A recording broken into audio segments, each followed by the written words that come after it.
آمين. اللهم بارك لنا فيما رزقتنا وقنا عذاب النار. آمين آمين. اللهم لك ثمنا وبك آمنا وعلى رزقنا أفطرنا برحمتك يا أرحم الراحمين. آمين. Ya Allah, kerana-Mu kami berpuasa dan kerana rezeki-Mu kami akan berbuka puasa. Ya Allah, jadikan rezeki yang kami makan untuk berbuka ini menyihatkan tubuh badan kami, ya Allah. Kau ampunkanlah dosa kami, ya Allah.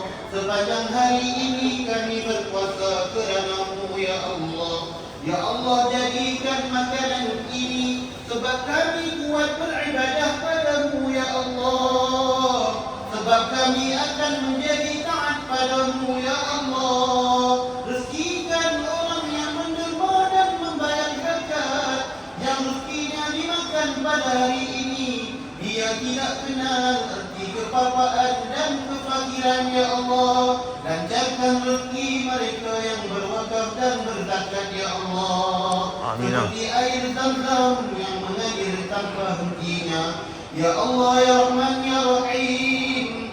Kami ini adalah seorang daripada anak kepada ibu dan ayah kami, ya Allah. Ampunkanlah dosa ibu kami, ya Allah. Ampunkanlah dosa seorang lelaki yang namanya dibintikan dengan nama kami, yaitulah ayah kami, ya Allah. Mereka berdua Kau jadikanlah sebab kami anak-anak ini mendapat syurga-Mu, ya Allah. Kau sembuhkanlah penyakit ibu dan ayah kami supaya mereka berdua senang untuk beribadah kepada-Mu, ya Allah.